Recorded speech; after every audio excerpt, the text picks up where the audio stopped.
Welcome to the new chapter of our Part of Speech series. Today we are going to learn about verb. If you like to read, we have picked up some of the best material for you. Click the link in description. Let's go. What is verb? Let's dig deep to understand the meaning of verb. A verb, from Latin verbum, is a word that in syntax generally conveys an action, or an occurrence or a state of being. In the usual description of English, the basic form, with or without the particle to, is the infinitive. In many languages, verbs are inflected to encode tense, aspect, mood, and voice. A verb may also agree with the person, gender, or number of some of its arguments, such as its subject or object. Verbs have tenses: present, to indicate that an action is being carried out; past, to indicate that an action has been done; future, to indicate that an action will be done. In languages where the verb is inflected, it often agrees with its primary argument in person, number, or gender. With the exception of the verb to be, English shows distinctive agreements only in the third-person singular, present tense form of verbs, which are marked by adding s or es. The rest of the persons are not distinguished in the verb. Latin and the Romance languages inflect verbs for tense, aspect, mood, and they agree in person and number with the subject.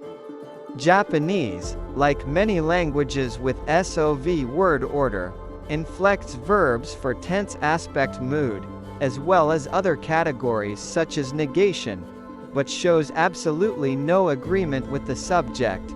It is a strictly dependent marking language. On the other hand, Basque, Georgian, and some other languages have a polypersonal agreement. The verb agrees with the subject, the direct object, and even the secondary object if present, a greater degree of head marking than is found in most European languages. Definition of verb: a word that characteristically is the grammatical center of a predicate and expresses an act, occurrence, or mode of being, that in various languages is inflected for agreement with the subject, for tense, for voice, for mood, or for aspect, and that typically has rather full descriptive meaning and characterizing quality but is sometimes nearly devoid of these, especially when used as an auxiliary or linking verb. Verbs are words that show an action, occurrence, or state of being. Almost every sentence requires a verb. The basic form of a verb is known as its infinitive. The forms call, love, break, and go are all infinitives. Almost all verbs have two other important forms called participles. Participles are forms that are used to create several verb tenses. They can also be used as adjectives. The present participle always ends in ing, calling, loving, breaking, going. There is also a kind of noun, called a gerund, that is identical in form to the present participle form of a verb. The past participle usually ends in ed, but many past participles have irregular endings, called, loved, broken, gone. The verb's past tense usually has the same ed form as the past participle. For many verbs, however, the past tense is irregular. An irregular past tense is not always identical to an irregular past participle, called, loved, broke, went. The two main kinds of verbs, transitive verbs and intransitive verbs, are discussed at the entries for transitive and intransitive. Some examples of verbs in a sentence. Verbs are the first part of a sentence predicate, and often the first word after a noun or pronoun. For example, Bob walked down the street. I love that movie. We sang all night. The family drove to the mountains. There are many different types of verb that we use in writing and speech.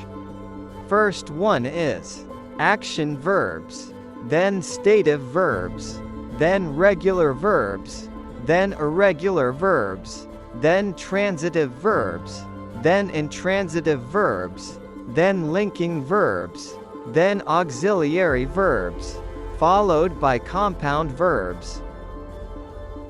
Action verbs.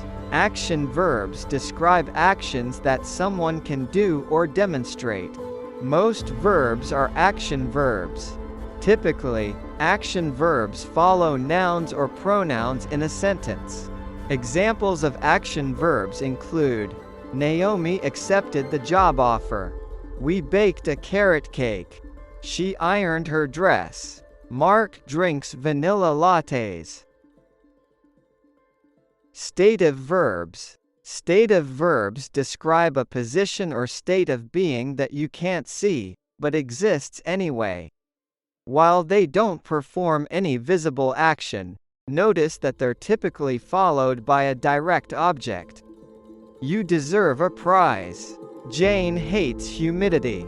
Henry loves billiards. I remember you. Regular verbs. Most verbs are regular verbs, verbs that only add d or ed in their past tense form. For example, we walked to the concert. Polly lied to his friends. The kids performed in the school play. I smelled smoke in the hallway. Irregular verbs. Verbs that change form in the past tense are irregular verbs. For example, I spoke to my neighbor. We saw the new action movie last night.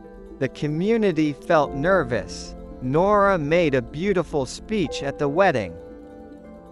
Transitive verbs. Transitive verbs express an action and are followed by a direct object. They transfer their action to another noun. Many transitive verbs don't make sense without an object. For example, Joshua brought the noodles. Sarah organized the kitchen.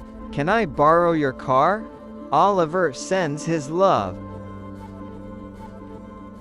Intransitive verbs. Intransitive verbs express an action, but they aren't followed by an object. However, they can be followed by a phrase. For example, Teresa smiled at me. We sat on the stone wall. The boat floats in the bathtub. My sister cried all night. Please be informed that some verbs can take transitive or intransitive meanings, depending on the context in the sentence. Linking verbs. Linking verbs connect the subject to details about the subject. Various forms of the verb to be are linking verbs, including am, is, are, and were. Examples of linking verbs include: Damien is an expert craftsman. We became best friends in high school. You seem kind and thoughtful. I am taller than my brother. Auxiliary verbs. Auxiliary verbs, also known as helping verbs, help the main verb of the sentence, known as a participle, by extending its meaning. You'll see them in verb phrases where one verb doesn't form a complete thought, or in perfect verb tenses. For example, I have been there before. Paul doesn't know his way home. He didn't run for president. The dogs are playing in the yard. Modal verbs. Modal verbs are auxiliary verbs that show possibility or necessity. They always accompany other action verbs. For example, we will find the perfect pumpkin. Tiffany might want another helping of pie. I must finish this project tonight. The whole team should be there. Compound verbs. Just like compound nouns combine two words to create a new noun, compound verbs combine two words to create a new verb. Compound verbs can be 1 or 2 words long, or they can be hyphenated. For example, don't overstay your welcome. Can you babysit my kids tonight? Be sure to waterproof your new shoes. I color-coded my whole file cabinet. Phrasal verbs. Phrasal verbs are a type of compound verb that end with a preposition. They're often difficult to directly translate to different languages because they're English idioms. For example, can you take out the trash? My girlfriend just broke up with me. Don't give up on your dreams. The kids get along so well. Thanks for watching. Want to know more about English grammar? Then please subscribe to my YouTube channel. I will post a weekly video on English grammar on my YouTube channel. Stay tuned for the next chapter. Please like and share my videos. See you soon. Take care and keep learning.